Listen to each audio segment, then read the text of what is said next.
Well, space travel has long captured the human imagination, but until now, only a select few have ventured into the final frontier. Yeah, but these days it is closer than ever before. So will space tourism take off?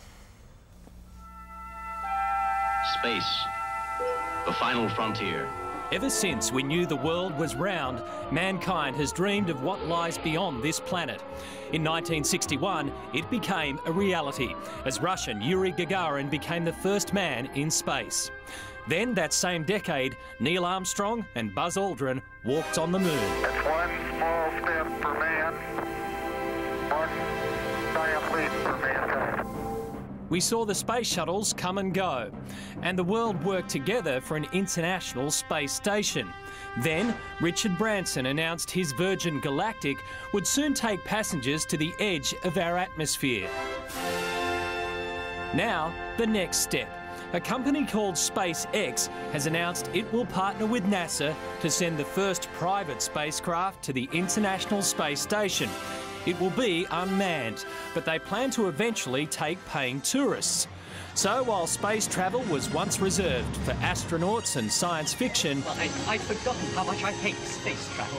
now we can start to believe that one day, just maybe, we could see space for ourselves. Yeah, and joining us to talk about the future of space travel is one of the very first men to walk on the moon. Buzz Aldrin is in Sydney to launch a photo exhibition of his fascinating life and joins us on Sunrise. Good morning to you, Buzz. An absolute privilege to meet you, and thanks for coming in. Good morning to you, Matt. On a beautiful sunny Sydney day, you've picked a good one. Isn't it nice? Hey, space tourism, do you really think that it's close? Well, I think that is going to be the real make or break to see the ushering in of a new era where the private sector can begin to earn the return from delivering people into space. And it's going to get slowly better and better. And Richard Branson, being the perhaps premier marketer, has chosen to support several teams that are interested in going into orbit. But first, of course, there's the suborbital flight, where you get to view from 100 kilometers the black sky and experience floating and weightlessness for a period of time. And the more people that we have around the country and around the world that understand a little bit about what space is like by hearing relatively ordinary people, not professional astronauts, describe what they've experienced. Would you ever go on one of those? Would you ever go up again? Well, I think anyone who's been in space would like to do something like that again, but it's an involved process, and I think there are many other people that really can tell the tale a little differently from the new generation coming along.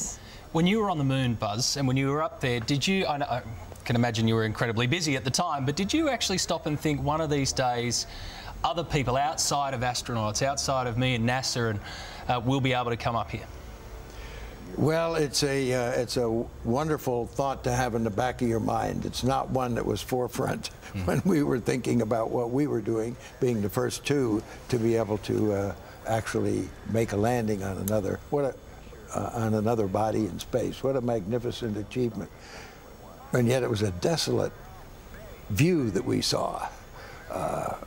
A scene with black sky and shades of gray and the sun rising for 14 days of daylight, which makes it very, very hot. And there's no atmosphere there. So it's a very desolate place, and that gives rise to the words that I use: magnificent desolation, the magnificence of the human achievement.